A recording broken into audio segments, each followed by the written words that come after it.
I was thinking about going. Depending on how wound up you get, Okay.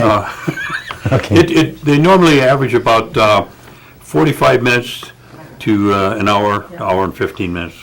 Okay. It just kind of depends on, how things roll. All right. Okay, we're rolling. Okay. Cletus, you want to give us your full name and spell it for us, please? All right. My full name is Cletus Michael Ninham the first. It's Cletus M, abbreviation for Michael, Ninham, Ninham the first. And what year were you born? April 16th, 1944. And where was the location that you were born? To Brown County at the Bellin Hospital. And give me the names of your mother and father with your mother's maiden name. Okay, Nelson Ninham and Rebecca Schuyler Ninham. Now, do you remember your grandparents? On my dad's side, I do. Abraham Ninham and Mary Jane Docksteeder. And what about on your mother's side? I think it's Aaron. I think it's Aaron Schuyler, and I can't remember Elisha. I can't remember her last name. Okay. Now, did you have a chance to spend any time with either one of your grandparents? Yes. Well, I went way back to my great grandpa. This is Esther Schuyler, and Sam Schuyler is my grandparents on my mother's side. And I spent a lot of time with my grandma Esther, and she married Oscar Archicate, and so I spent a lot of time with them. And my grandpa Abraham Ninham, I spent time with him. Now, let's talk about your grandpa Abraham. Okay. Did he speak Oneida? Yes, he did. And what kind of work did he do? He had a farm, and we spent time with him riding his horses, and that's how he plowed the fields with a team of horses, and he had cows. And where was the location of the farm? That's over there by Trout Creek, off of J, right near that golf course, Brown County golf course there. About how much acreage would he have had? I can't remember, at least 20, I would say. And what about the livestock? How many horses would he have? He had a team. Team? Yeah, team, 2. And then cows? He had about 6 cows. Okay. So you had a big garden then too then? Yeah, he had a big garden. So. Now you say he spoke Oneida. Yes, he did. And did you ever hear him talk about his education? No, I didn't know that much about him. Okay. And what about your grandmother? I didn't know her at all. No? She died right after my dad was born. Okay. Okay. Now this is on your father's side. Yes, on my father's side. Okay. Now let's move to your mother's side. Did you know the grandparents there? The one, Samuel, Esther's first husband, I didn't know him at all. He died when they were just married just a few years, I guess. And I knew Oscar Archicate quite a bit, and I spent time with them. Tell me a little something about Oscar. What was his background? He was a Mason, and I think he only went to the 8th grade. And he taught tribal, the Indian language, and I think he was the first chairman of Oneida. And that's about it. He taught the Oneida language. Did you ever hear him talk about the New York claim? Yes, he said someday you will see it. Yes, that's what he did. He did talk about that. Yes. Were you ever in attendance where they, they would have meetings and where they only spoke Oneida? No, I never did attend the meetings. And what church did they attend? They attended the Apostles Church here, Oneida. And did you also attend here? Yes, I did. And at that time, how big of a choir? Did they have a choir then? I can't remember. I think they did. I'm not sure. Do you remember who was the priest? I know his name. It's on the tip of my tongue, but I can't. Father Christian? Yep, that's it. Father Christian and Father Westland. I remember those. Okay. Now, let's talk about that was your grandparents, Right, right? right. Okay, now let's talk about your mother and dad then. Okay. What was your occupation of your dad? He was a lumberjack at a time, and then he was also worked on the railroad a little bit, and he was a mason these last years. Now, did he speak Oneida? Yes, he did. And do you know what kind of educational background he had? Yes, I do. He went to the 3rd grade. Okay. And, all right, on your mother's side, I mean, your mother, what? My mother, her education. Rebecca, I think she went to the 8th grade. And she was a home wife, and she worked out sometimes cleaning. And how many children were there? 13. 13. Right. Okay, and can you give us their names? Yes, I can. Vernon, John, Harold, Clyde, Nona, Annabeth, Sam, Lee, myself, Telka, Debbie, Harlan, and Regina. Wow. That's a big family to sit down with. Right. And where were you in the I was kind of in the middle. middle? Yeah. Now, where did you reside at the time when you weren't all at home at the same time, were you? No, some were in the service and some were married, and most of them were, I think, from Noni down, were home. And where was the home at? It's still in the same place, but it's a different home right now. It's my dad built it. It's a ranch style home today, but it's I think it's 3351 North Overland Road. Just right down from the apple orchard. Right, right. Okay. Yeah. And now, did you have when you were growing up? Did you have running water and electric lights? Yeah, we had to run after it. There was a pump about, I would say, a good 50 yards away from the house. We had to go up to my grandma's and get it. And they lived on top of the hill from us, and we didn't have any electricity until I was in high school. So at least when you got the water, Right. it was downhill. Right, that's right. It was easy coming down with it. Okay. And We didn't have any indoor plumbing. So, what was your mother's favorite, or your favorite that your mother would make in terms of cooking? I think all of it. She was a really, really excellent cook. I enjoyed everything she made. Yeah. And what about any when somebody got sick or ill, or how was that handled? Did they have any home remedies, or did they go to a? They had a lot of home remedies, and plus they would go to Dr. Hill, Rose Hill, I think her name was. We'd go there. Now, who would gather these remedies, or where would they get them from? Sometimes my grandma would give them to her, and sometimes my dad would do it. Like pine pitch, he'd put that on infections, and that would it really worked. It drew out the infection. Did you learn how to do that? I know how to do it, but I never did it. I see. Yeah, I didn't. Okay.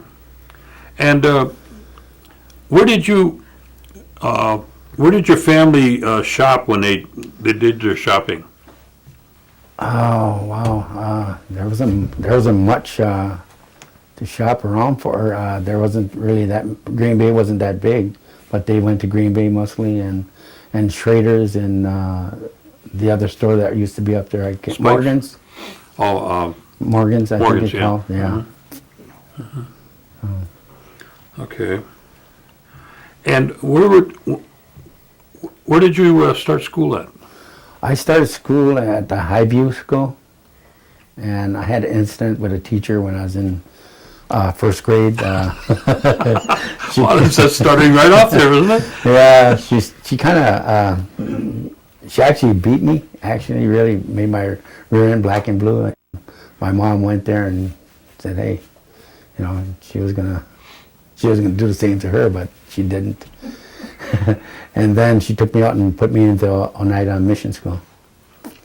So I finished 8th grade up there at the Oneida Mission. And the sisters were here at that time. Right, the sisters, yes. And how big was your class? It wasn't very big. You know, first grade, I would say maybe 15 people, kids. And Now, at Christmas time, was there a lot of activities around school and church? right, through the church, they used to put on plays with the pageant, you know, the birth of Christ, and they did that every year until I was finished school there. Tell me what a typical Christmas would be like. You mean at my home or at school? With your family. Okay. It was I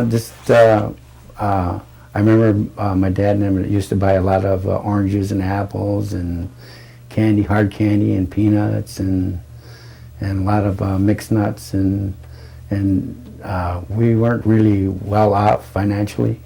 You know, I think we were on the poverty level, but I didn't know that because there was a lot of love there, and they managed to give us each something for Christmas. Yeah. So. What about Hoyan? Yeah, I remember doing that. We used to all the way up to Oneida. That's at least, you know, I would say 8 miles maybe from our home, and we'd go Hoyaning all over. Come back with fresh donuts and candy. Did anybody ever tell you what Hoyan was all about? Yeah, they did, and but I think I kind of forgot it, like Happy New Year or something like that. So, Is there any other holidays that you remember that your family would celebrate? did celebrate all of them, Thanksgiving, the 4th of July, New Year's, and all of them. Now, were there any activities that your parents were involved in? Like you said, Oscar was involved in the tribal government. Right. Did they have any meetings where you might be sitting listening to what was going on, or? No, I couldn't. They had so many kids, children, they didn't really have time. Yeah. Okay. When you finished the Oneida Mission, where did you go? I went to Washington Junior High for my freshman year. Then I went to West De Pere after that. You know why you would go to East one year and in Green Bay and then De Pere the next year? Yeah, they changed the school system around. They changed different parts would go this school and the other parts would go the other. So Was there a large change in terms of coming from a rural school going into someplace like East High? yes, it was. It was a big change. More people, more kids. And how were you received as somebody from Oneida? Fairly well at Washington Junior High. It was all right. I kind of didn't want to go to West De Pere because my brother was going to East and I wanted to go to the same school after, but that's the year they changed over, and my sophomore year I had to go to West De Pere. And did you have the same experience in West De Pere once you got there? Yeah, because I knew a lot of the kids by then because of my freshman year, and so I made friends there. And Were you involved in any extracurricular activities in school? yes, I went out for track. I was their miler there at West Pier, all the way till my senior year. And how did you feel overall about school? Did you enjoy it? Not as much as I should have. I should have paid more attention to it. I should have did more. I could have did more. I know I could have, but I didn't. What did you do in terms of work? Let's say during the summertime, did you have jobs that you worked? Yeah, at the Green Bay Car Wash, PDQ, on Main Street when it first came up, and I was a sophomore in high school, and I would go there after school and sometimes a lot of weekends. What about, did you ever do any apple picking or cherry picking? Yeah, when I was younger, when I was in my, 6th grade, 7th grade, something like that, we used to pick beans and I can't think of the guy's name, and cherries. We used to pick cherries all the time sometimes as a whole family. We'd go up to the Sturgeon Bay area and pick cherries. I'm talking about all our family, Yeah. my mom and dad and brothers and sisters. Did you earn your board? We bought our school clothes with that, so we really didn't pay them room and board, because money wasn't that great for us. What kind of activities did they have for the youth, when you were, let's say, from 8th grade to, high school? Were there any activities around Oneida that you were involved in? I wasn't involved in it, but they had baseball. They had baseball. That's all I can remember. Was any of your family, did they participate in Yeah, in the my sports? my brothers did. Vernon and Lee, and Nona. They were in the baseball league with Garrosel's baseball team. What about hunting and fishing? Did you do any of that? Yeah, it's like as soon as I was able to understand about guns, and my dad put one in my hand, and so very young we were up till now we were hunting, fishing.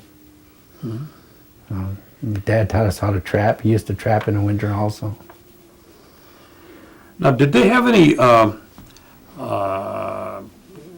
I guess I would say culture activities that they would do, or like maybe making baskets or storytelling or Okay. anything. Well, we didn't have TV, so my dad and my brothers they'd have guitars and pianos, and we'd do that. And my mom would make blankets and rugs. So you had some musicians in the family. Yep, my dad was a violin player, and two brothers guitar, and my mom piano. And did you pick up any of that? The only thing I could play was the radio. Like the running water, huh? Right, like the running water. Yeah. Were you good at it? Yeah. Yeah. All right. We finished at West Pier. Yeah. What did we do then? Okay. Well, I came out of high school, and I couldn't really find a good paying job around Green Bay, so I moved to Milwaukee with my brother that was living there and his wife. And what year was that? I can't remember the year too good. It was in the 60s. 60s? Yeah, early 60s. Okay. And then you went to work in Milwaukee? Right, at a foundry. And I thought that was a good job, but now I know it wasn't. How long did you work there? I worked there about a year. About a year. Then I got a letter from Uncle Sam saying, "We need you." Oh. So I was drafted, and I really didn't want to go, but they sent me another letter and said, "If you don't go, you're going to go to jail if we come after you." So I decided okay, I better go. They convinced you? They convinced me, yes. And where'd you go to training? I went to Fort Gordon in Kentucky, and then Fort Campbell. Fort Knox was the first one. I take that basic then Fort Gordon, then Fort Benning, and then What kind of training did they you specialized in? infantry, how to shoot better, and I qualified as a small arms weapons expert. And right after jump school, they taught us how to jump out of planes, and right after that, they sent us off to Vietnam. What was your experience in terms of jump school? Do you have any,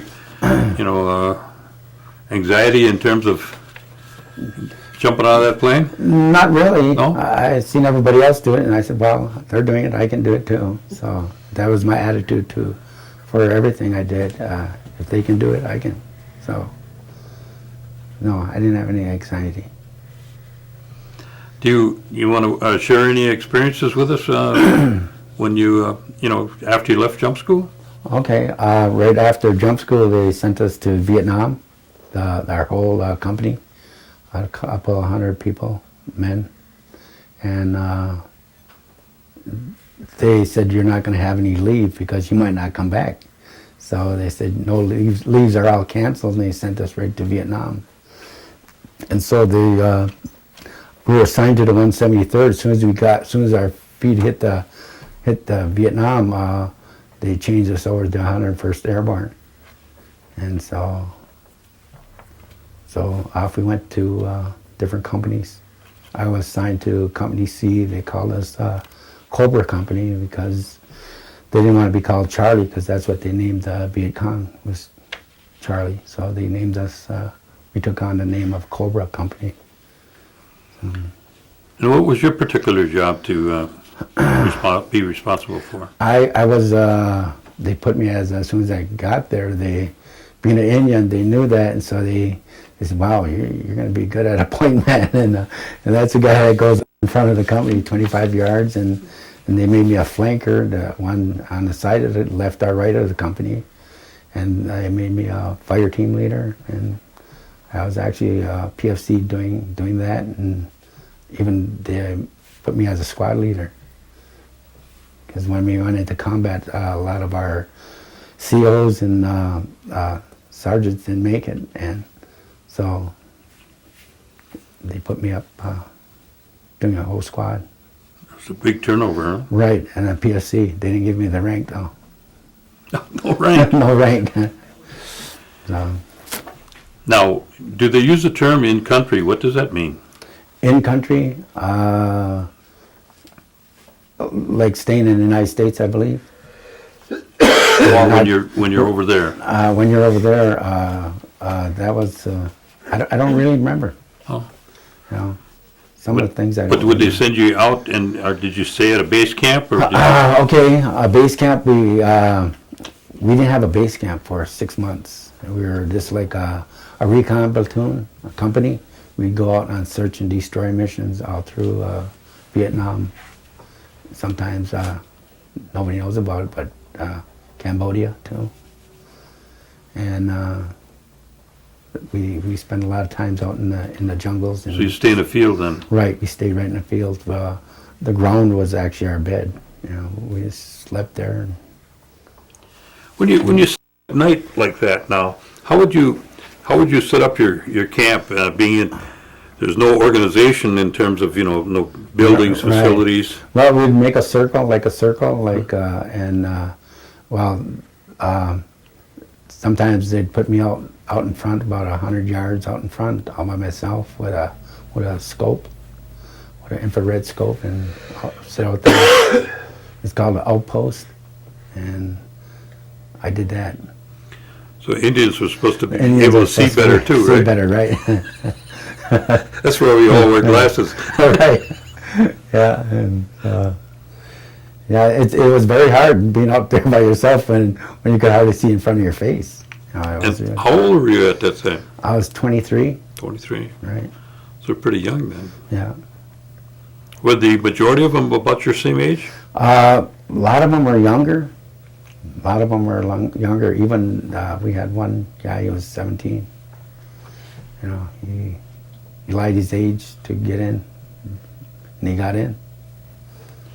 Now, how long did you stay, out in out in the field like that? For one tour, or? One tour, yeah, 1 year. That's all. And then where did they send you after that? Well, when I was in Vietnam, I got wounded before my time was up. So we were on a search and destroy mission, and our company got hit real bad the first firefight we were in, and we lost quite a few men. And then so we waited a few days, then we were going after Charlie up in the mountains, and we found we just missed their division where they were holed up at, and they had some prisoners there of our guys, but we just missed them by a couple hours, and that's where I got hit. I got hit. One of our guys, 6 of us going out on a search and destroy mission, and while the company was setting up, and that's when I got hit. Somebody stepped on a booby trap, and I got hit in 7 places, from my waist down, both legs, right through the heel and the side. And I got a scar in my stomach all the way down, from my belly button down. So. How long did it take you to recuperate? Well, they couldn't get me out. They couldn't get us out that night. We had to spend the night there. 3 of us were hit pretty bad, and 1 guy died in the morning, and they got 1 guy out because the wind was so strong, and they dropped me from treetop high because the wind was so strong, and it was just drifting into the bamboo, and so I started hitting the release buttons so I wasn't going to die that way. And they ran out of morphine, and I called out to the Lord. That's when I called out to the Lord, and they couldn't understand why the pain stopped in my body and the bleeding stopped. And they were, I should have died, because there's no way they can stop the blood. Because I could stick my fist into the holes in my side and my leg. That's how big they were. And they got us out the next day, and I would think it was about a month I spent in the hospital. And they had to make me walk again and force me to walk, because the pain was just unbearable, and they had to do stretching exercises, and I'd almost faint a couple times, and so it was a good month. Did they ship you home then? No, they didn't ship me home. They kept me until my tour was up. Oh, I couldn't understand that either. Yeah, would you stay in Japan then? No, I stayed right in Vietnam. Right in Vietnam? Yep. Yep. Now, when you came back, where did you go then? Okay. Well, when I came back, I was on leave. They gave me a leave because I had 30-day leave coming, and I ended up in a Milwaukee hospital, VA hospital, on my leave because of my legs and that. They just start swelling up again on me. And then after that, they sent me back to Fort Campbell, Kentucky. And I spent the remainder of my time there. So. Now, when did you start your family before you left for Vietnam, or later on? In '68, I met my wife Marion, and that's when we started our family. Then. Where was she from?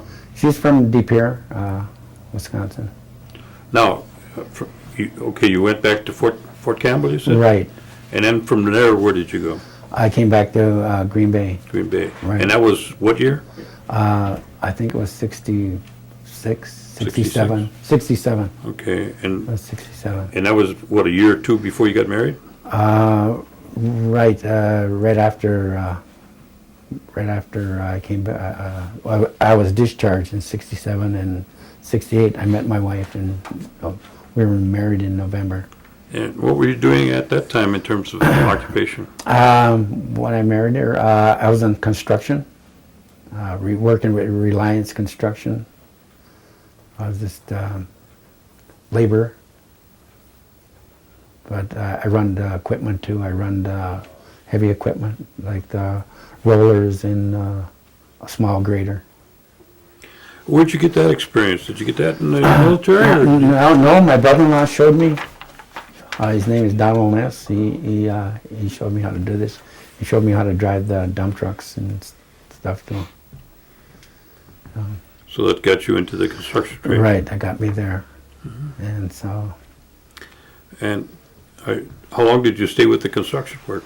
I stayed with them because they were laying off in the winter, and I needed a better job. So 2 years, I think.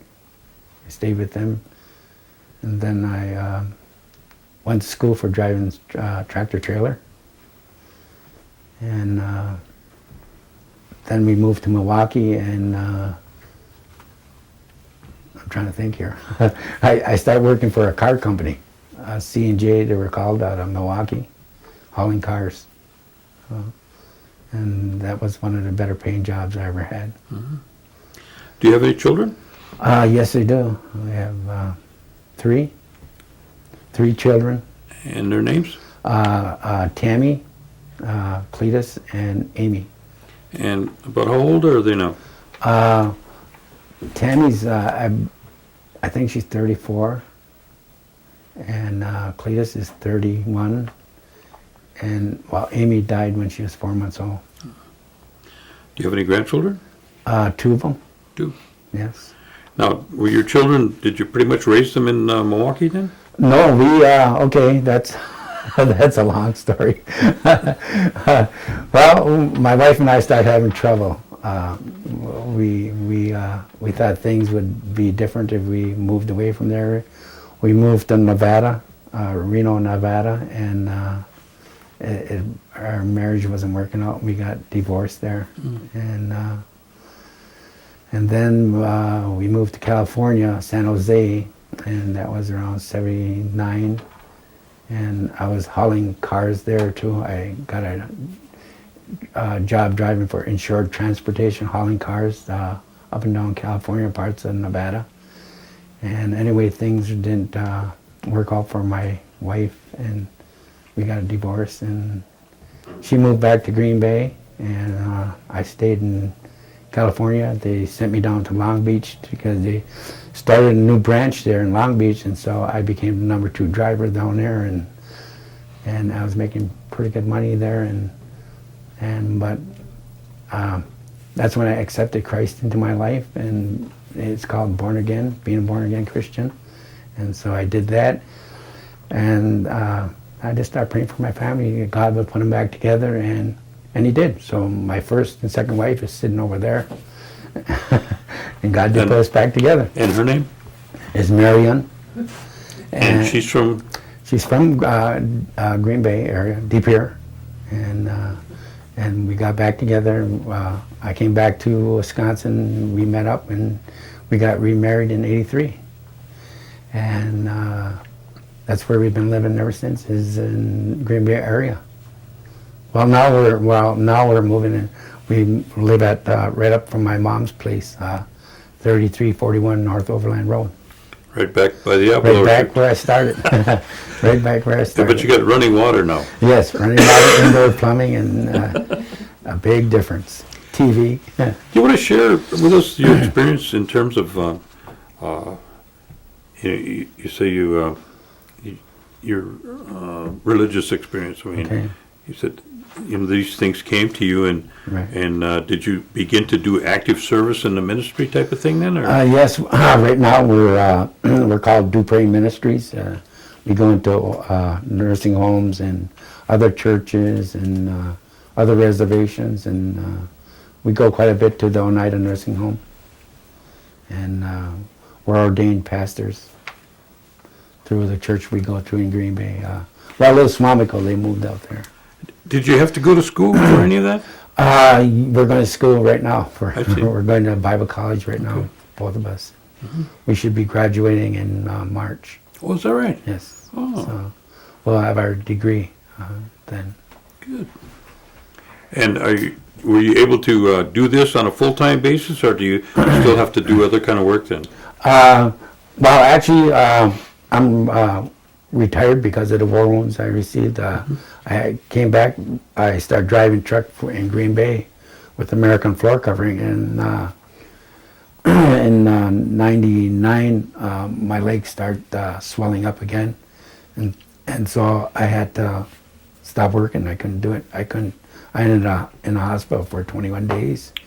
And so they said, well, we can't keep your job that long. We need a driver, and we gotta, but I couldn't do it. So, and I ended up with crutches for a while, and then I just got disability, 100% disability from the veterans.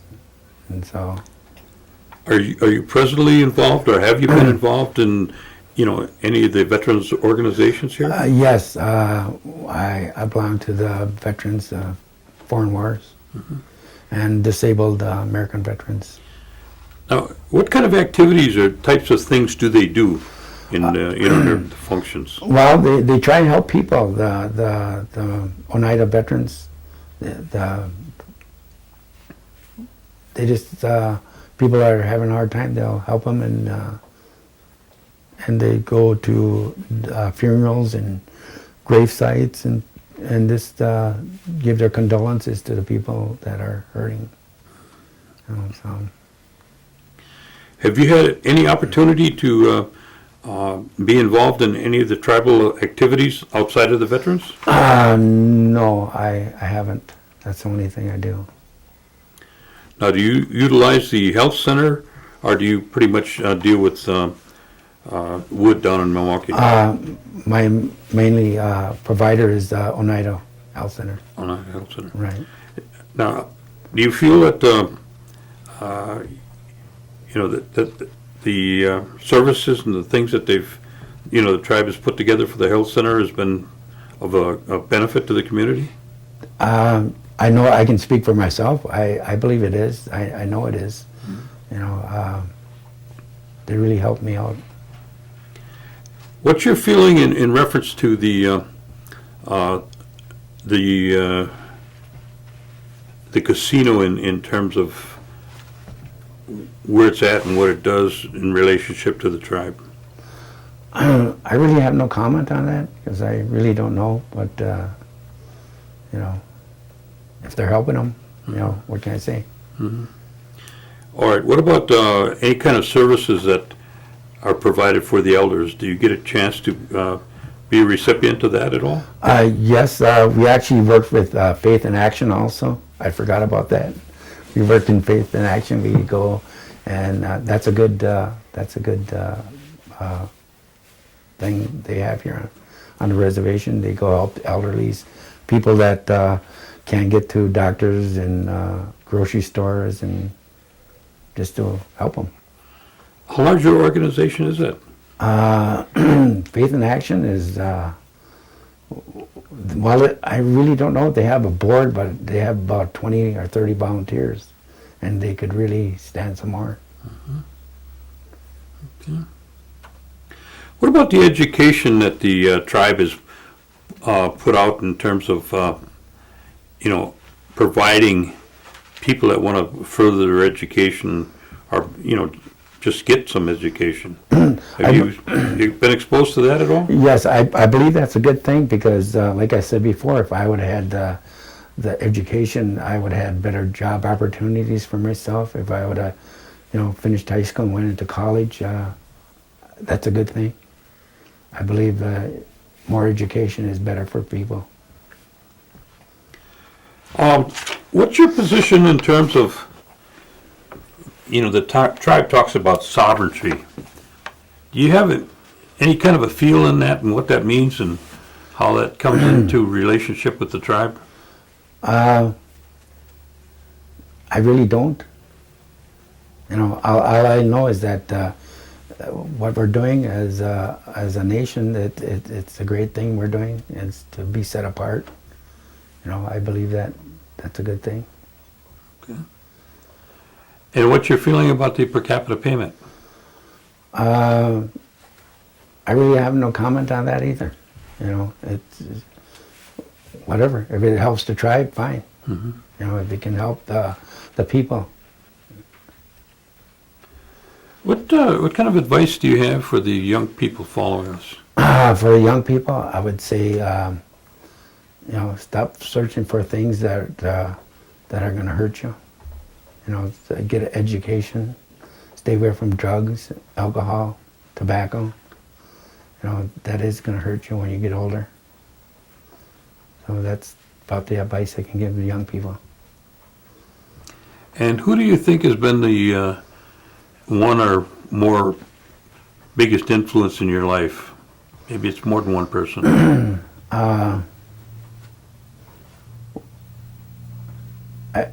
I believe it was my dad and mom, both of them. They were both hard workers, and they kept us, our family together. And even like I said before, like I didn't know we were in poverty, because there was love there, and they did their best. Is there anything else that you'd want to share with us that I may have neglected? I can't think of anything. No running water or? No running water. Okay. Well, I want to thank you for, taking the time to come down and sharing these with us. Yeah. And what we'll do after the holidays, we'll get a tape made up that will be provided to you. Okay. And then one that the tribe will keep, and they'll probably be using these in some future program. I hope that people will be able to, view these. Yeah. Okay. And you'll have one for your own use. Yeah. Okay. Yeah. I thank you. I thank you too for taking your time. All of you.